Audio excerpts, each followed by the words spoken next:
পুরো 1.5 দিন আমার পেটে ভাত যায়নি। ইরশাদ ভাইরে আমি সবকিছু খুলে বলার পর উনি আর কি কিছু টাকা দিছেন।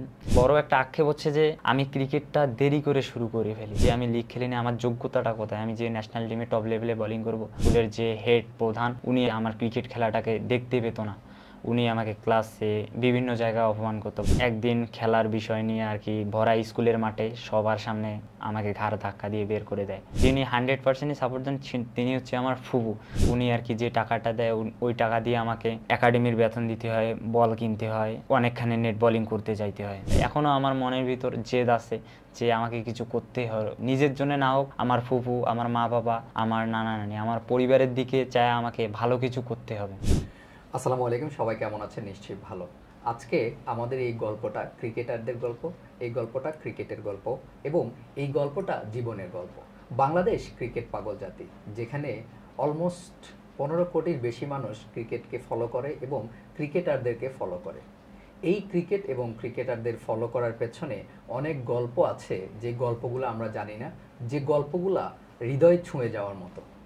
সি স্পোর্টস আমরা স্টার্ট করেছিলাম শুধুমাত্র সুখের অথবা তারকাদের খবর দেওয়ার জন্য নয়। সি স্পোর্টস আমরা শুরু করেছিলাম তারকাদের পাশাপাশি এমন মানুষের গল্প তুলে আনার জন্য, যেই মানুষগুলার গল্প হয়তো সারা দেশের মানুষ জানে না, যেই মানুষগুলার গল্প সারা দেশের মানুষের জন্য অনুপ্রেরণা হতে পারে। সি স্পোর্টসের এই স্টোরি বেজ শুটিংটা আমরা স্টার্ট করেছি, যেখানে আমরা সারা দেশের গল্পগুলা তুলে আনবো, যে গল্পগুলা মানুষের জন্য অনুপ্রেরণা হবে, যেই গল্পগুলা মানুষকে ইন্সপায়ার করবে। এই ধারাবাহিকতায় আজকে আমরা প্রথম এপিসোডের প্রথম স্টোরিতে এমন একজনকে নিয়ে এসেছি যার গল্প আপনাকে অনুপ্রাণিত করতে বাধ্য। সো আর বেশি কথা না বলে আমরা আমাদের আজকের গেস্টকে আমাদের শোতে ওয়েলকাম জানাবো এবং আমরা আজকের গল্প তার মুখ থেকেই শুনবো, কিভাবে এই ক্রিকেটের জার্নিটা শুরু হয়েছে, এই জীবনটা আসলে কিভাবে শুরু হয়েছে এবং সামনের দিকে কিভাবে যাওয়ার পরিকল্পনা আছে। So welcome to our show Sagar. আমি বলছিলাম যে আমরা এই গল্প শুনবো, ক্রিকেটের গল্প শুনবো, ক্রিকেটারের গল্প শুনবো। মানে সবাই তো শুধু তারকাদের পেছনে ঘুরে তারকাদের গল্প শুনতে চাই, কিন্তু আমাদের উদ্দেশ্য হচ্ছে তারকাদের পাশাপাশি যেন এমন কারো গল্প আমরা তুলে ধরতে পারি যার গল্প মানুষের জন্য অনুপ্রেরণা হবে, পাশাপাশি তার স্বপ্নেও যেন আমরা আসলে স্বপ্নের সারথি হতে পারি। Welcome to my show. ছোট্ট করে তোমার ইন্ট্রোডাকশনটা যদি একটু বলতে। আমি ক্রিকেট শুরু করি 10 বছর থেকে। প্রথমটা শুরু হয় টেপ টেনিস আর রাবার ডিউস দিয়ে। এলাকাতে খেলতাম, টিমে সুযোগ পাইতাম না, বলে গতি ছিল বাট লাইন ছিল না, রাখতো টিমে কিন্তু ওইভাবে সুযোগ পাইতাম না। তারপর খেলতে খেলতে যখন মানুষরা দেখতেছে, ওরা বলতেছে তুই কোনো ক্লাবে যা, তুই সামনে ভালো কিছু করতে পারবি। এলাকাতে আমি সবাইকে আর কি বাসায় ডেকে ডেকে মাঠে নিয়ে আসতাম। নিয়ে আসার পর আমার বাবাকে, আমার মাকে সবাই অভিযোগ করতো, আমাকে রেগুলার মারা হতো ক্রিকেটের জন্য, আমার মা বাবা মারতো। তারপর 2021 সালে আমি হঠাৎ আমার মাথায় আসে যে আমি রংপুর বিভাগের একাডেমিতে ভর্তি হতে যাব। এ সময় পাটগ্রামে শুনি যে সাতিরা জাকির জেসিয়াপুর নামে নামকরণ জেসিস ক্রিকেট পার্ক একাডেমি হচ্ছে। তারপর ওনার সাথে কথা বলি এবং আমার জমানো 1500 টাকা ছিল, ওই টাকা দিয়ে আমি 1000 টাকা দিয়ে ভর্তি হই আর 500 টাকা দিয়ে আমি বেতন দিই। দেওয়ার পর বাড়ি থেকে একদমই সাপোর্ট নেই, আমার বাবার সাথে অনেক ঝগড়া, আমার মায়ের সাথে অনেক ঝগড়া, আমার মামা এরা আমাকে খেলতে দিবে না, এভাবেই চলতে থাকে। আর আমি যে স্কুলে পড়তাম এটা অনেক ভালো স্কুল ছিল, ওই স্কুলের যে হেড প্রধান উনি আমার ক্রিকেট খেলাটাকে দেখতে পেত না, উনি আমাকে ক্লাসে বিভিন্ন জায়গায় অপমান করতো। বাট আমার বাড়িতে এসে আমার মা বাবাকেও অপমান করছে। একদিন খেলার বিষয় নিয়ে আর কি ভরা স্কুলের মাঠে সবার সামনে আমাকে ঘাড় ধাক্কা দিয়ে বের করে দেয়। তারপর আমার বাবাকে যেদিন অপমান করছে এবং আমাকে যেদিন এই রকম অপমান করছে, সেদিন আমি সিদ্ধান্ত নিই যে আমি ওই স্কুলে পড়বো না। আমার মা বাবাও অনেক পড়ানোর চেষ্টা করে কিন্তু আমি পড়বো না, স্কুল যাই না, এদিক সেদিক ঘুরে বেড়াই, প্র্যাকটিসে যাই। আমার এসএসসি রেজিস্ট্রেশন যেদিন হবে, স্কুলে সিগনেচার নেবে, সেদিন আর কি আমার স্কুল থেকে ফোন করে সাগর রেজিস্ট্রেশন করবে। আমার বাবা বলে যে না, ও করবে না, তাহলে আমার স্যার বলছে ওনাকে পাঠায় দেন, ওকে আমি সব কাগজপত্র দিয়ে দিই। তারপর আমি ওখান থেকে বের হয়ে আমি পাটগ্রামে এক স্কুলে ভর্তি হই। আসলে ওই স্কুলে খেলাধুলা অনেক সুবিধা, কিছু বলে না। ওখানে প্রতি বছরে টুর্নামেন্ট হয়, ওখানে ভর্তি হয়ে আমি এসএসসি পরীক্ষা দেই, এসএসসি পরীক্ষাতে পাশ করি। এইভাবে চলতে থাকে। আমার বোলিংয়ে অনেক প্রবলেম থাকে, এগুলো আমার কোচ ওমর ফারুক স্যার ইনি আর কি প্রবলেমগুলো সলভ করে। এগুলো নিয়ে আমি ডে বাই ডে পরিশ্রম করি। সকালবেলা আমি ঘুম থেকে উঠে নাস্তা খেয়ে ভাত নিয়ে একাডেমিতে যাই 10টার দিকে, যে পার্সোনাল প্র্যাকটিস হার্ডওয়ার্ক করি 2টা পর্যন্ত। 2 ঘন্টা রেস্ট হওয়ার পর 4টায় আমার একাডেমির প্র্যাকটিস শুরু হয়। সেখানে আমি আমার কোচের প্রবলেমগুলো দেখাই, উনি আমাকে নিয়ে অনেক কাজ করে, পার্সোনালি কাজ করে। এগুলো সংশোধন হওয়ার পর আলহামদুলিল্লাহ অনেক পরিবর্তন আসছে। ক্রিকেটে আমার যিনি সাপোর্ট দিচ্ছেন তিনি হচ্ছে আমার ফুফু। তিনি আমাকে ছেলের মতোই দেখেন। তার পাশাপাশি আমার নানি, আমার মা বাবা, যিনি 100%ই সাপোর্ট দেন তিনি হচ্ছে আমার ফুফু। তার কারণে আর কি আমার ক্রিকেটে টিকে থাকা এবং সিলেট রংপুর থেকে নেট বোলিং করা। উনি আর কি যে টাকাটা দেয় ওই টাকা দিয়ে আমাকে একাডেমির বেতন দিতে হয়, বল কিনতে হয়, অনেকখানি নেট বোলিং করতে যাইতে হয়। আসলে যখন আর কি অনেক টাকার প্রবলেম পড়ে, অভাব যায়, তখন আমি অনেককে বলি যে আমাকে একটা কাজ দেন, আমি কাজ করব, কিন্তু তারা দিতে চায় না। তারা বলে তাদের সম্মানে নাকি লাগবে, তো আমি আর কি তাদেরকে বলি না। আমাদের ওইদিক বাজার আছে, কিছু কোম্পানির গাড়ি যায়, মশলা থেকে শুরু করে আটা, টিস্যু, যেগুলা মাল প্রতি 1 টাকা। আপনি যদি 100 মাল নামান 100 টাকা, 400 মাল নামালে 400 টাকা। আমি সেখানে কাজ করি, কাজ করার পর যদি 100 মাল নামাই তাহলে 100 টাকা দিবে, কিন্তু ওই টাকা দিয়ে আর কি বল একাডেমির বেতন হয় না, শুধু মোজা কেনা হয়, রিস্টব্যান্ড, একটা ক্যাপ। এর পাশাপাশি আপনারা জানেন যে গ্রামে ভুট্টা, তামাক এগুলো চাষ করা হয়। আমি এগুলোরও পাশাপাশি কাজ করছি। আর এগুলো করার পর আমার যে টাকাটা আসে সেটা দিয়ে আমি বল কিনি, আবার বেতন দেই, জার্সি কিনি, এইভাবে চলতে থাকে। আমি এইভাবে ট্রাই করি। এই ভুট্টা তামাকের সময় কত ঘন্টা কাজ করলে কত টাকা পাওয়া যায়? এটা আপনার সকাল 6টার দিকে ধরতে হয়। আপনার যে জমিগুলো আছে এগুলো শতক অনুযায়ী ভাগ করা আছে। আপনি যদি 5 শতক নেন, এগুলো আপনাকে হাজিরা অনুযায়ী দেওয়া হবে, দাম ঠিক করে দেওয়া হবে, জনপ্রতি দাম ঠিক করে দেওয়া হবে। 5 শতক মনে করেন 4-5 হাজার টাকা। আপনারা কয়জন তুলতে পারেন তুলেন। এখান থেকে যদি আপনারা 5 জন তুলেন, এখান থেকে যে মোট টাকাটা আসবে এই টাকা আপনাকে ভাগ করে সবাইকে নিতে হবে। এই টাকা দিয়ে আর কি বল কেনা হয়, জার্সি কেনা হয়, আবার একাডেমির বেতনও দেওয়া হয়। আমার ঢাকায় এক বোনের বাসা আছে।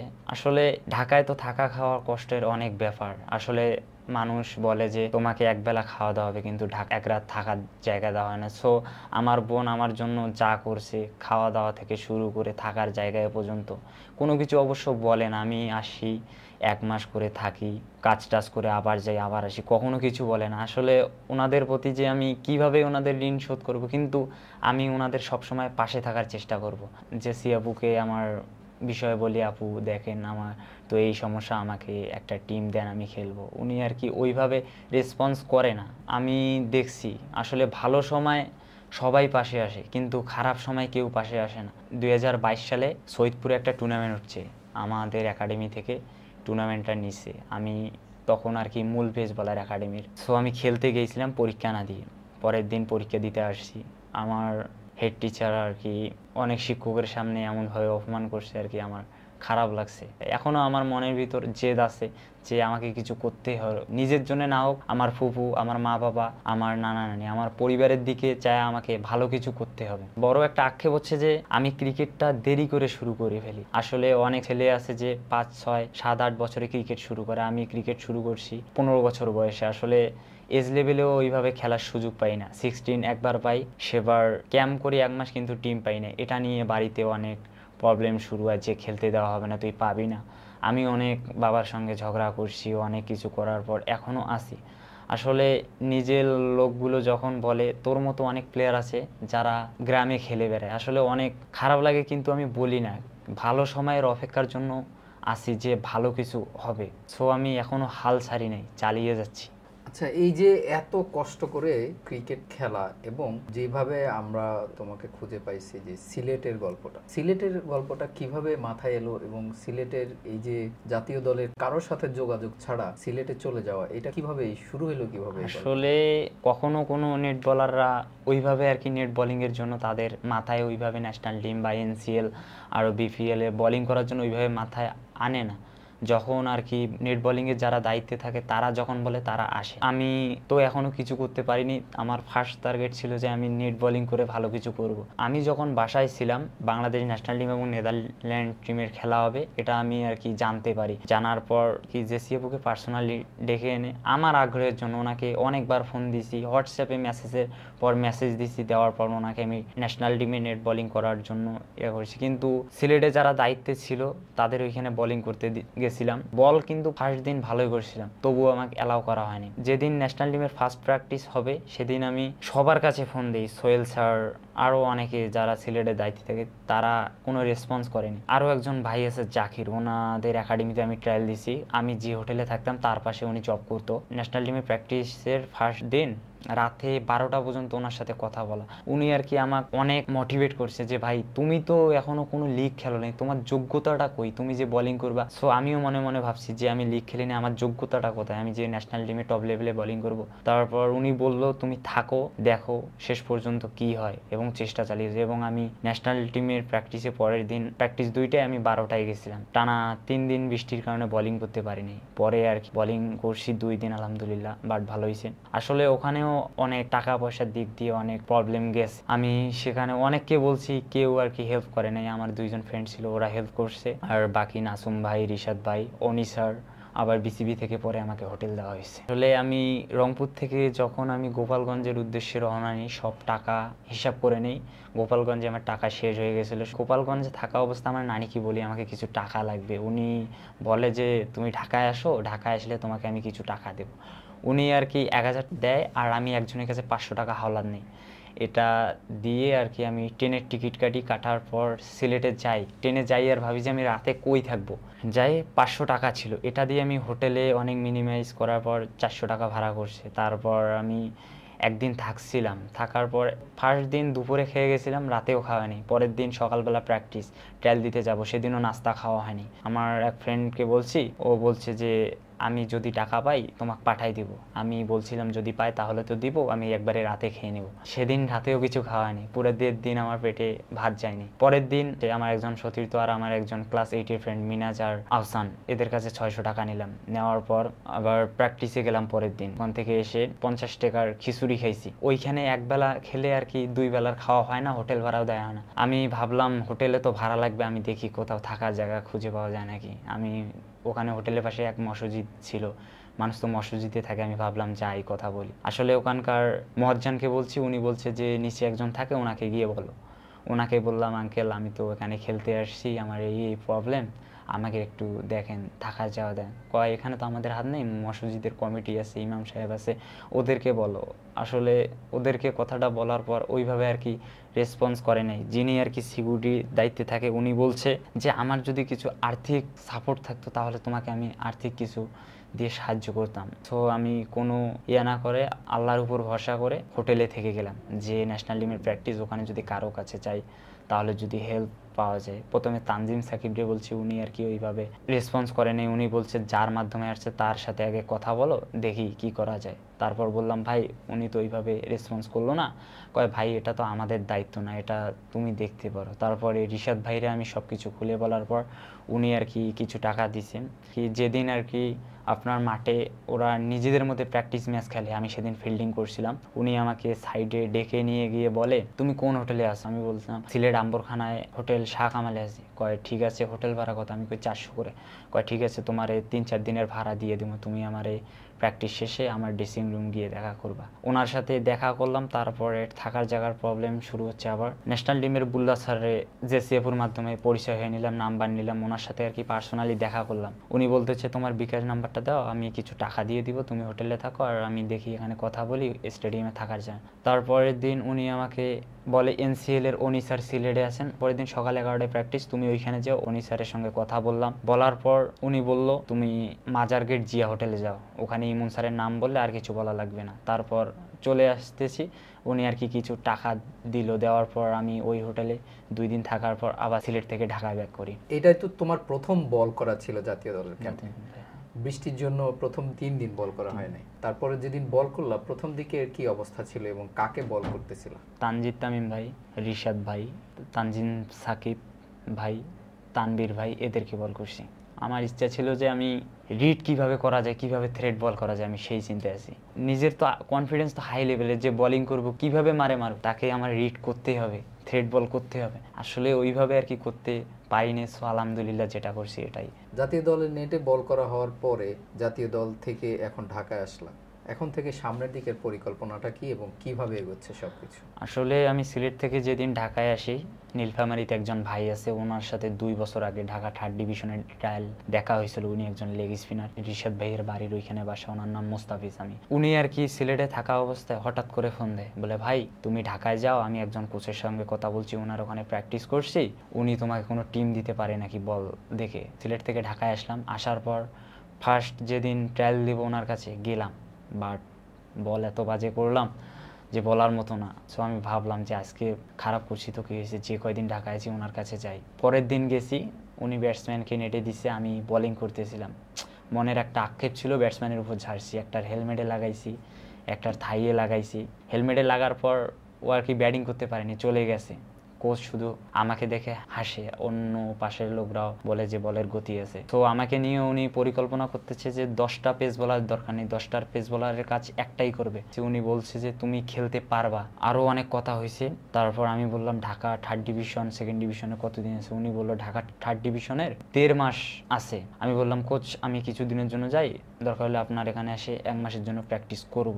তারপর এই পরিকল্পনা হওয়ার পর আমি যিনি আমাকে ওনার স্যারের কাছে পাঠাইছে, ওনাকে আমি ফোন করি, ভাই আজকে তো বোলিং করলাম, ও স্যার বললো যে খেলতে পাবা, আমি আমার টিমের অফিসিয়ালরে দেখাবো, তোমারে যদি পছন্দ করে তাহলে তুমি খেলতে পারো। তারপর আমি মুস্তাফিজ ভাইকে ফোন করলাম, বললো যে কি বললো স্যার, কয় তুমি রেডি থাকো, খেলাইতে পারে। তারপর আমি আর কি মন থেকে আর কি কিছুটা স্যাটিসফাইড হই এবং আমার কোচকেও এটা জানি। আমি কিছুদিনের জন্য বাসা যাব। মোস্তাফিজ ভাই বলল যে একসঙ্গে যাব, বাংলাদেশের লেগ স্পিনার গনি স্যার আছে, ওনারেও তোমারে আর কি দেখাবো। এইভাবে ফোনে কথা হয়। কোথায় এই এই ক্যাম্পটা, কোথায় এই একাডেমিটা, কোথায়? একাডেমি আবাহনী ক্রিকেট মাঠে। ও আচ্ছা আচ্ছা। দেখেন ঢাকায় থেকে শুধু বোলিং করা হচ্ছে, আমার ফিটনেস দিক, জিম, এগুলো কিছুই করা হচ্ছে না। কারণ ঢাকায় জায়গায় ওই রকম নাই যে আমি কাজ করব, বাট আমার খাওয়া দাওয়া কিভাবে কি করব, আরও আমাকে নিজে পরিপক্ক এবং গতি বলে বাড়ার জন্য, লেন্থ ঠিক করার জন্য আমি এটা নিয়ে কাজ করে 1 মাস পর আবার ঢাকায় আসব। আসার পর ঢাকা 3rd ডিভিশন টিমে আর কি আমি যেভাবে একটা টিম এবার নেওয়ার চেষ্টা করব ইনশাল্লাহ। তাহলে এখন এই যে 3rd ডিভিশনে খেলার চেষ্টা এবং ঢাকায় আসা, ঢাকায় থেকে ব্যাক করা, তো এই সময় তোমার এই ফিনান্সিয়াল যে টাকা পয়সা এগুলি সব কি তোমার ফুপু আর নানি দেয়, না কিভাবে চলে?